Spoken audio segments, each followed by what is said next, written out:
YouTube? Welcome back to Eastside RC. Today we're going to get this bad boy mounted up in the chassis. First, shout out to my brother Kyle. He sent over some stickers. There's a few more in here that won't come out. There we go. Designed by Mr. Pete, the RC Alchemist. Yes, sir. So, very nice, Kyle. Thank you for that, man. Appreciate those nice vinyl stickers that Pete made you. Those are real quality. Very, very nice quality. You guys know where to go if you want some channel stickers, man. Right there. RC Alchemy. He'll make them up for you. Alright, y'all. We're going to go ahead and get this bad boy in here. Into the chassis. As you guys can see, I got the servo horn mounted up. Now, how I did that is I made a little apparatus just like this right here. Check it. Look at it. Will you look at it? Just look at it. All right? Notice that hole right there? Lines up beautifully. You just stick your 5mm bit in there in that second hole and drill it right on out, son. That one there is a different story. I'll show you what I did with that one. All right.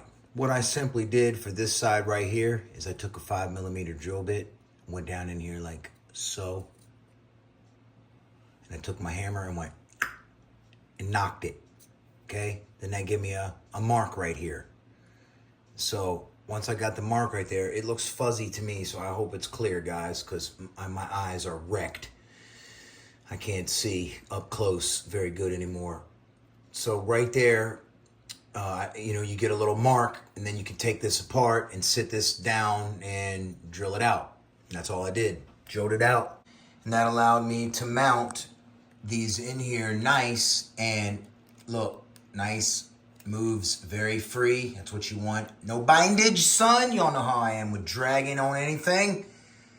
All right, so you can see there I spaced that up with two 4mm washers, because 4mm washers went around this little nipple that was sticking down beautifully. And then I tightened up with one of my servo screws, went all the way through with a little button head for clearance, little button head with a fixed washer on it.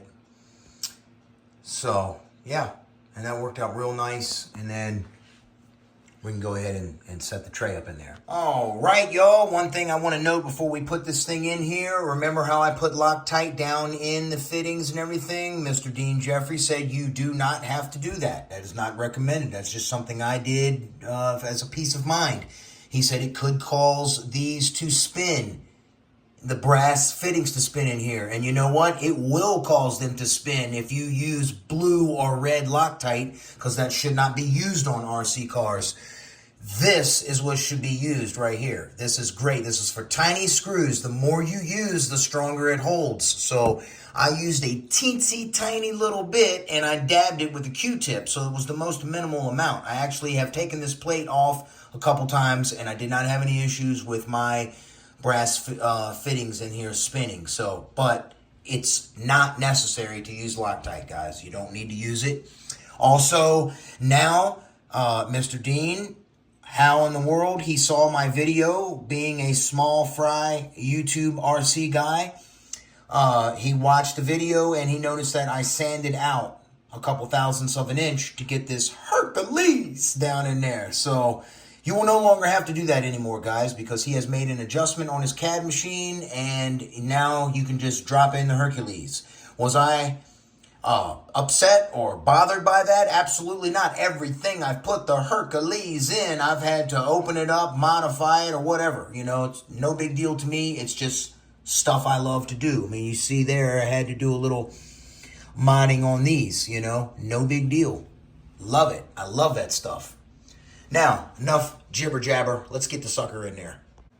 I would like to note that this whole deal went in so easily. See, that's all the Loctite I use. Tiny bit, man. That's all you need.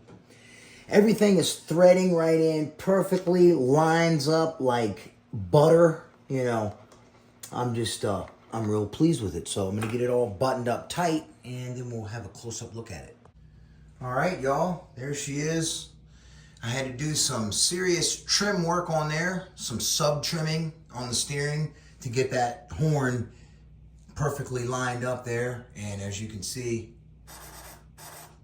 everything's good. The power on my battery is low, so, you know, it's looking a little slow. Not that one. Look at that. She is on point, buddy. That servo is amazing. It really is. I mean, it's so strong. It's very heavy duty. Quiet. Listen to that. Nothing coming out of them servos, making no noise at all. I am super happy with that, guys. Wow. Very nice. See the green light over here? That's because this has its own built-in failsafe. It will shut down if it loses signal or voltage. If the voltage drops, it will shut down. Extra failsafe, man. I don't want my beautiful rig getting away from me, you know? Super happy. I'm gonna give you guys a bird's eye view, real close-up look, and then let you get out of here.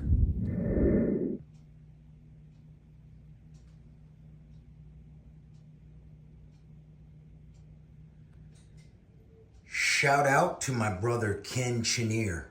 You guys can check out his channel too if you like old cars and stuff like that. Brother Ken suggested, he said, hey man, you should put a little piece of fuel tubing on there to protect your antenna. I like that idea. So you know what, Ken? I love you, buddy. I went ahead and did it just for you. Just so I could shout you out on the channel, my bro. Well, I hope you guys like my clean and neat, tight and right work and my attention to detail. You can see I got a little detail in there. Yes, sir. The blue looks beautiful. It adds a little contrast and colorful touch to this. That Bonehead RC carbon fiber is absolutely phenomenal. Got a little bit more of it back there, see? Oh yeah.